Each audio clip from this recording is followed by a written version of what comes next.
Hello guys, welcome back. This is Sakshi. तो आज हम बात करने वाले हैं movie American werewolf in Paris की, जो कि रिलीज हुई थी 1997 में। तो मूवी की शुरुआत में हम देखते हैं कि एक आदमी सीवर से निकलकर टैक्सी के लिए भाग रहा होता है, लेकिन इससे पहले कि वो टैक्सी तक पहुंच पाता, कोई उसे सीवर के अंदर खींचने लगता है। हालांकि टैक्सी ड्राइवर उसे बचाने की कोशिश करता है, लेकिन वो इस चीज में नाकाम होता है। फिर हम एंडी और उसके फ्रेंड ब्रैड और क्रिस को देखते हैं, जो कि अमेरिका में पेरिस घूमने के लिए गए होते हैं। फिर जब आईफिल टावर बंद कर दिया जाता है तो वो लोग चुपचाप उसके ऊपर चढ़ जाते हैं। इस दौरान एंडी उसके ऊपर से जंप लगाने वाला होता है, लेकिन उसके दोस्त उसे ऐसा करने से मना करते हैं। तभी उन्हें वहाँ पर किसी के आने का एहसास होता है। फिर जब वो छुपकर चेक करते हैं तो उन्हें वहाँ पर एक लड़की दिखाई देती है, जिसका नाम सेरफिन होता है। और इससे पहले कि वो लोग कुछ समझ पाते, सेरफिन अपने पास एक लेटर रखकर आईफिल टावर से जंप लगाने की कोशिश करती है। हालांकि एंडी उसे मना करता है,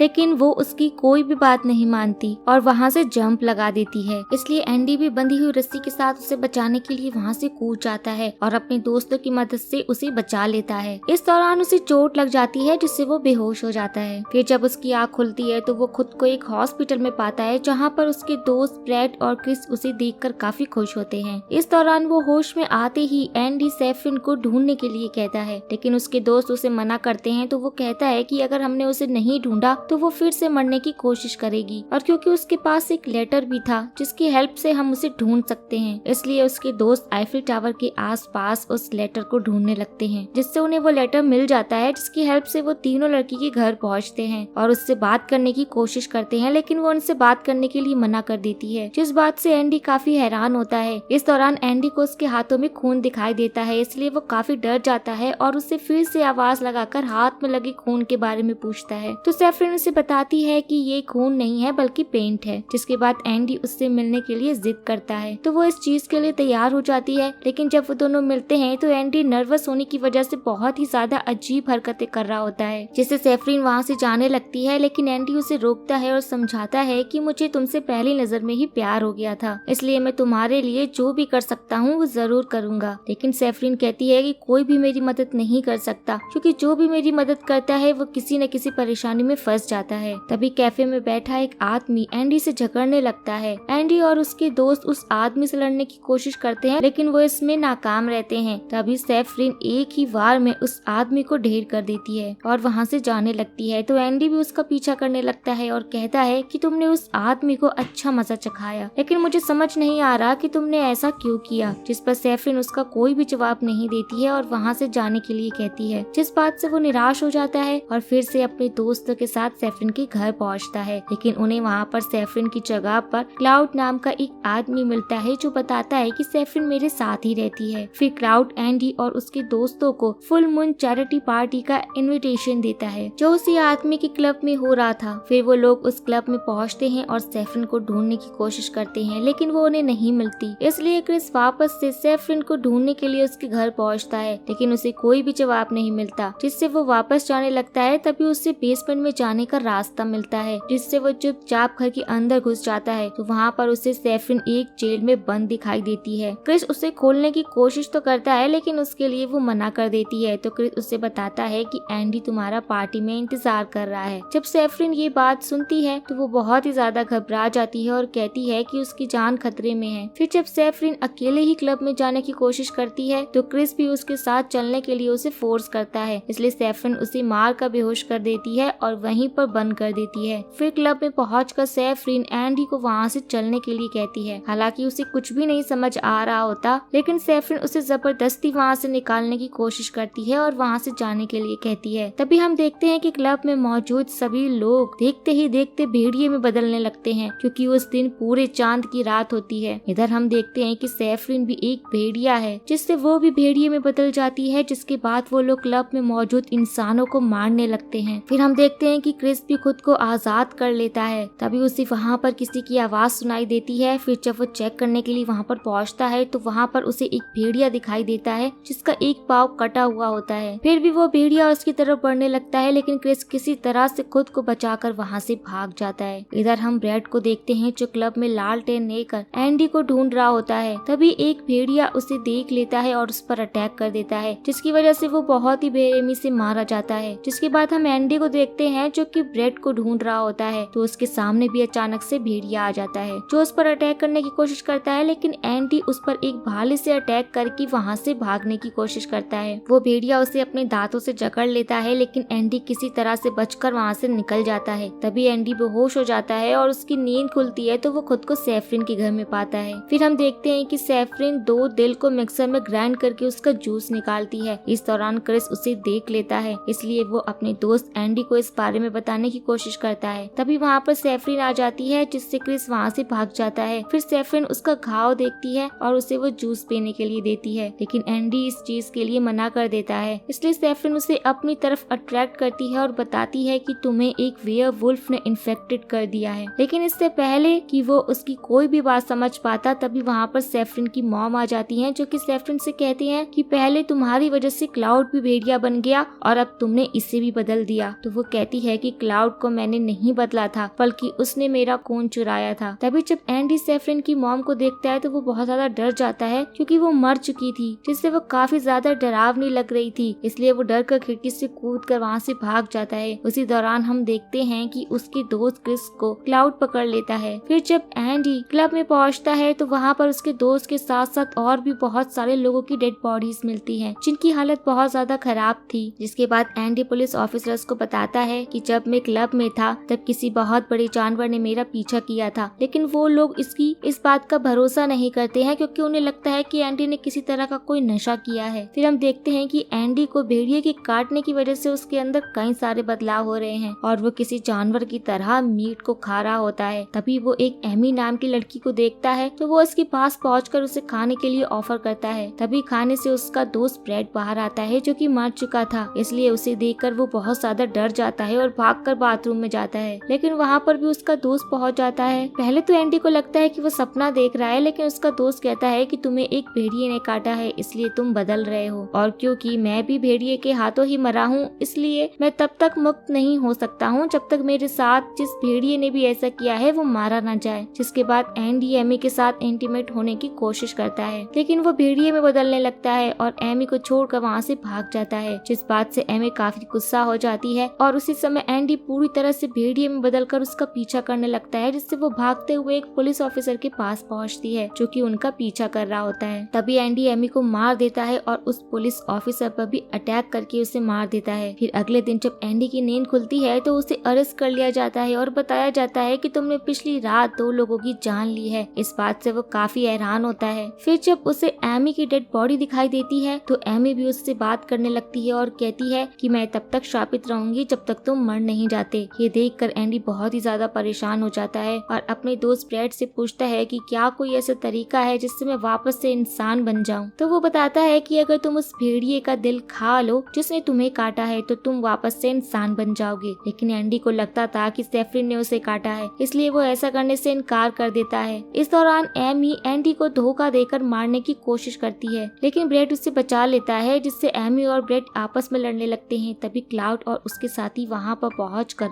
एंडी को किडनैप कर लेते हैं। फिर वो उसे अपने साथ क्लब ले जाता है और उसे अपना साथ देने के लिए कहता है। जिसके बाद क्लाउड एंडी को उसके दोस्त क्रिस के पास ले जाता है, जो अभी भी जिंदा होता है, और उसे मारने के लिए कहता है, लेकिन वो ऐसा करने से साफ इनकार कर देता है और क्लाउड और उसके दोस्तों पर अटैक कर देता है। लेकिन वो सब मिलकर उसे घेर लेते हैं। तभी वहाँ पर सैफरिन पहुँच जाती है, जो एंडी को बचाकर वहाँ से भाग जाती है। इस दौरान जब क्लाउड के साथ ही उन दोनों का पीछा करने की कोशिश करते हैं तो वो वहाँ पर आग लगा देती है। फिर वो एंडी के साथ ही पानी में कूदकर वहाँ से निकल जाती है। जिसके बाद वो दोनों सैफरिन के घर पहुँचते हैं तो एंडी को पता चलता है कि सैफरिन को क्लाउड के प्लान के बारे में पहले से ही पता था, इसलिए वो उस पर काफी गुस्सा होता है। तभी वो बताती है कि मेरे पास इस चीज का क्योर है। फिर वो एंडी को अपने स्टेप फादर से मिलवाती है, जो कोई और नहीं बल्कि वही भेड़िया था जिसके पैर कटे हुए थे। यहाँ पर हमें पता चलता है कि उसके स्टेप फादर को इन्फेक्टेड होने के बाद उसकी मॉम ने ढूंढा था। हालांकि मेरे स्टेप डैड को लगा कि उन्होंने इस चीज का क्योर ढूंढ लिया है जिससे वो ठीक हो सकते हैं, लेकिन जैसे ही वो क्योर सैफरिन को लगाया गया उसका असर उल्टा हो गया, जिससे वो तुरंत ही एक भेड़िए में बदल गई और अपने पेरेंट्स को मार दिया। यहाँ पर हमें पता चलता है कि सैफरिन के डैड वही आदमी थे जो मूवी की शुरुआत में भाग रहा था, लेकिन सैफरिन ने उसे अपनी तरफ खींच लिया था। फिर जब एंडी और सैफरिन एक दूसरे को किस कर रहे होते हैं तो उसी समय वहाँ पर क्लाउड अपने साथियों के साथ पहुँच जाता है इसलिए एंडी अपनी जान बचाने के लिए वहाँ से भागकर गाड़ी के पीछे छुप जाता है। तभी वहाँ पर एमी भी आ जाती है जो कि क्लाउड के साथियों को सीटी बजाकर वहाँ बुलाने की कोशिश करती है, लेकिन उसकी आग बाहर निकल जाती है जो कि बहुत ही घिनौनी दिख रही थी। जिसके बाद एंडी वहाँ मौजूद गाड़ी लेकर भागने की कोशिश करता है, लेकिन रेड लाइट क्रॉस करने की वजह से ट्रैफिक में फंस जाता है। फिर वो किसी तरह से बचकर सैफरन के पास पहुँचता है, देखता है कि वहाँ पर सैफरन के स्टेप फादर मर चुके हैं। तभी सैफरन बताती है कि अभी भी उस क्योर का सैंपल रखा हुआ है, लेकिन जैसे ही वो चेक करते हैं उन्हें पता चलता है कि क्लाउड ने उस सैंपल को चुरा लिया है और अब वो बहुत सारे अमेरिकन टूरिस्ट को अपने क्लब में बुलाकर उन्हें मारने का प्लान बनाता है। इसलिए एंडी वहाँ पर पहुँचता है और सभी लोगों को वहाँ से बाहर जाने के लिए कहता है। तभी पुलिस ऑफिसर वहाँ पर आकर उसे अरेस्ट कर लेते हैं, लेकिन इससे पहले कि वो लोगों को बाहर निकाल पाते, क्लाउड अपने आदमियों के साथ वहाँ पर पहुँच जाता है जो कि इंजेक्शन को अपने अंदर इंजेक्ट कर लेते हैं। पुलिस ऑफिसर उन्हें अरेस्ट करने की कोशिश करते हैं, लेकिन देखते ही देखते वो लोग पूरी तरह से भेड़िए में बदल जाते हैं और उन लोगों पर अटैक कर देते हैं, जिसके बाद पूरे क्लब में अफरा तफरी मच जाती है और भेड़िए लोगों को मारने लगते हैं। तभी वहाँ पर बंधा हुआ क्रिस भी खुद को आजाद कर लेता है और इस दौरान वहाँ पर सैफरन भी आ जाती है जो कि बुलडोजर की हेल्प से उस क्लब का दरवाजा तोड़ देती है और सब लोगों को बाहर निकलने में मदद करती है। हम देखते हैं कि वहाँ पर सब लोगों के साथ क्रिस भी सही सलामत बाहर निकल जाता है। तभी वहाँ पर पुलिस की और भी टीम आ जाती है जो कि लोगों की हेल्प करने लगती है। तभी ब्रेंडी और सैफरन के देखते ही देखते ब्रेड की आत्मा को मुक्ति मिल जाती है, क्योंकि एंडी ने उस भेड़िए को मार दिया था जिसने ब्रेड को मारा था। इसी दौरान पुलिस ऑफिसर एंडी और सैफरन को पकड़ने लगते हैं, इसलिए वो दोनों अलग होकर भागने लगते हैं। इधर एक भेड़िया सीनियर पुलिस ऑफिसर पर अटैक कर देता है और उसे बहुत ही बेरहमी से मार देता है। तभी वहाँ पर सैफरन पहुँच जाती है जो उस भेड़िए को गन से शूट करने की कोशिश करती है, लेकिन उसकी गोलियां खत्म हो गई थी, इसलिए वो अपनी जान बचाने के लिए भागने लगती है। तभी उसे एक मरे हुए भेड़िए की डेड बॉडी दिखाई देती है जिसके पास अभी वो इंजेक्शन बचा हुआ था, जिसे सैफरन निकाल लेती है और अपने अंदर इंजेक्ट कर लेती है, जिससे वो उस भेड़िए का सामना कर सके। उसके बाद वो दोनों भेड़िए आपस में लड़ते हैं। इस दौरान सैफरन दूसरे भेड़िए को हरा देती है और बहुत ही बेरहमी से मार देती है। तभी वहाँ पर एंडी पहुँच जाता है जो सैफरन को गन से शूट कर देता है, लेकिन जब वो मरते हुए भेड़िए का असली रूप देखता है तो उसे पता चलता है कि उसने गलती से सैफरन को शूट कर दिया। इसलिए वो उसके पास पहुंचता है और उसे पता चलता है कि सैफरन की हालत बहुत ज्यादा खराब हो चुकी है। इस दौरान सैफरन उससे कहती है कि तुम मुझे मारकर मेरा दिल निकाल कर खा लो, जिससे तुम वापस से एक इंसान बन जाओगे, लेकिन वो चाहकर भी ऐसा नहीं कर पाता। तभी वहाँ पर पुलिस ऑफिसर्स आ जाते हैं, जिससे एंडी सैफरन को वहीं पर छोड़कर भाग जाता है, लेकिन वो गलती से फिसलकर एक रेलवे ट्रैक पर गिर जाता है जहाँ पर एक ट्रेन आ जाती है, जिससे एंडी के पीछे आ रहा भेड़िया उस ट्रेन से टकरा जाता है और वो ट्रेन रुक जाती है। लेकिन हम देखते हैं कि वो भेड़िया नहीं मरा था, इसलिए वो ट्रेन के अंदर अटैक कर देता है। तभी इंजेक्शन का असर खत्म हो जाता है, जिससे वो भेड़िया वापस से इंसान बनने लगता है। इधर हम देखते हैं कि पुलिस ऑफिसर सैफरन को अपने साथ ले जाते हैं, जिससे वहाँ पर उसका इलाज हो जाए। फिर हम ट्रेन का सीन देखते हैं जहाँ पर वो भेड़िया वापस से इंसान बन गया होता है, जो कि कोई और नहीं बल्कि क्लाउड होता है। इसलिए वो फिर से अपने अंदर वो इंजेक्शन इंजेक्ट करने की कोशिश करता है। तभी एंडी वहाँ पर पहुंचकर उस पर अटैक कर देता है। फिर जब वो दोनों आपस में लड़ने लगते हैं, तभी एंडी की नजर क्लाउड के सीने पर बने हुए भाले के निशान पर पड़ती है, जिससे उसे ये बात कंफर्म हो जाती है कि उसे सैफरन ने नहीं बल्कि क्लाउड ने इन्फेक्टेड किया था। उसी समय वो इंजेक्शन गलती से एंडी के अंदर इंजेक्ट हो जाता है, जिससे वो देखते ही देखते भेड़िए में बदल जाता है और क्लाउड को बुरी तरह से मारकर उसका दिल खा जाता है। फिर नेक्स्ट सीन में हम देखते हैं कि एंडी और सैफरन शादी कर रहे होते हैं, लेकिन जब क्रिस रिंग लेकर आता है तो वो गलती से गिर जाती है और इस दौरान हम देखते हैं कि उन दोनों ने ही खुद को रस्सी से बांधा हुआ होता है और वो स्टैचू ऑफ लिबर्टी के ऊपर होते हैं। फिर वो दोनों ही वहाँ से कूद जाते हैं और हवा में उड़ते हुए ही एंडी वो रिंग लेकर सैफरन को पहना देता है, जिससे उन दोनों की शादी हो जाती है और यहीं पर ये मूवी एंड हो जाती है। सो गाइस, अगर आप लोगों को वीडियो पसंद आया हो तो लाइक एंड कमेंट करना मत भूलिएगा। तो अब मिलते हैं नेक्स्ट वीडियो में, तब तक के लिए take care and tata bye bye.